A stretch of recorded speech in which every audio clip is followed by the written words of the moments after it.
Mercedes vacuum locking system failures and diagnosis.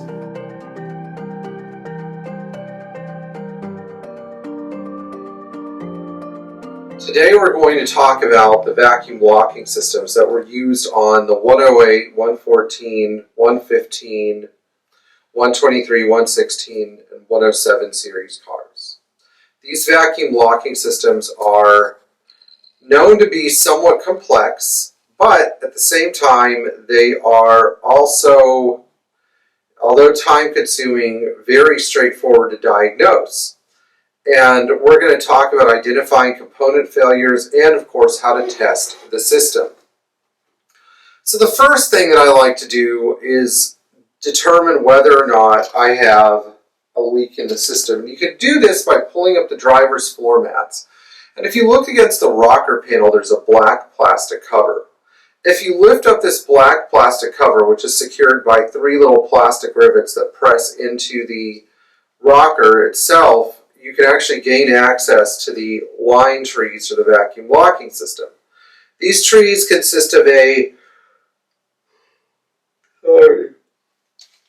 yellow and red line and a yellow and green line, which is the unlock circuit. Yellow and red is the locking circuit. And we find that unless you're dealing with the trunk or the fuel door actuators, 9 times out of 10 leaks are in the green circuit, the unlock circuit, because, and by the way, this is a 300 TD tailgate actuator, this boot on the top of the lock actuator starts to leak. And sometimes it can get a little pinhole in it, and that will shut down the entire vacuum locking system. Now, why is it that we see more leaks on the green side? Well, not just because you have this boot, but because most of the time when your engine is running, your doors are unlocked. So there's constant negative drawn vacuum pressure from the engine on the green side. So keep that in mind. I don't know a lot of people that drive around with their doors locked on their 123s or 116s or similar cars, but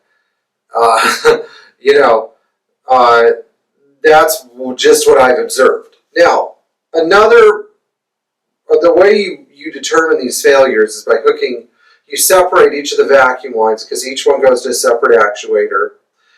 There is a from the driver's door on the driver's side that splits to the one for the rear left door and the one to the right side of the car, which has the front right door, the rear right door, the trunk, and the fuel door actuator. So if you have a Mercedes sedan or wagon, 4 of your 5 actuators are diagnosed on the right side. The lone rear left actuator is diagnosed on the left side. If you are new to this, you do not have a driver's door actuator in any Mercedes that has this early system that locks only from the driver's door. It is just a vacuum distribution valve. So let's keep that in mind as well. So the first thing I do is once I determine if I suck on a vacuum circuit, I'm just going to pretend I have a line. It's no whole vacuum. But if it's not working normally and I suck on it, it doesn't hold any vacuum. This applies to the line too. These lines are vacuum tight. The whole connection is vacuum tight. They're not supposed to leak any vacuum at all, period. If you even feel the slightest loss of vacuum, and by the way, you can use a Mighty Vac for this too. You've got a leak probably in the actuator.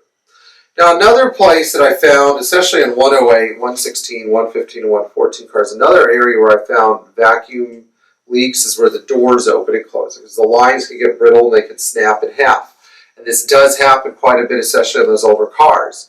On the 123s, it's somewhat unusual because the vacuum lines, I think, are made of a more durable plastic. But the older you get, especially when you have the black and white vacuum lines like a 108 did, it's highly likely that you'll find a leak there where you're not supposed to. Now, one more thing to keep in mind on these systems is that there's a door valve. The door valve can leak down as well.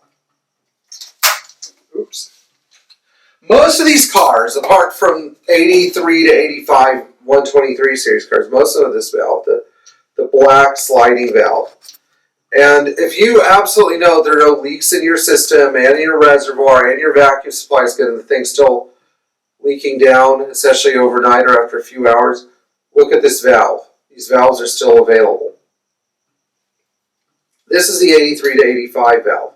It leaks too. It was leaking on my wagon. I had a new old stock when I put it in. But these valves are no longer supplied. Thankfully, all the parts exist for you to convert this valve back to this valve, including the screws and the little bracket that hold it in. And I don't know, maybe they take a different tongue.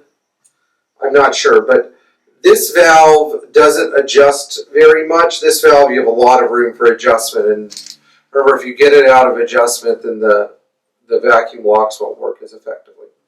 Now, one of the things that I have to say about the system is, even though it's tricky to diagnose, once you fix it, it's good for a very long time. A lot of people go in guns blazing, they just replace every single actuator, which sometimes we do as well.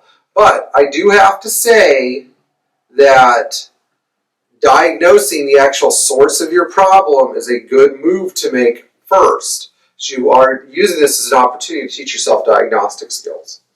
And of course, one note I have to make is on early actuators. This is a 116 or 108 actuator. You have to check the diaphragms. These are new diaphragms. If the diaphragms themselves are replaceable, and the actuators themselves can actually be rebuilt. So it's highly advised that you try to determine if you have a 116, for example, you could change these diaphragms. It is completely doable. All right, I hope you enjoyed this video. Please follow the directions on my shirt. Subscribe, also like and share, and I will lead you to safety. No, I'm just kidding.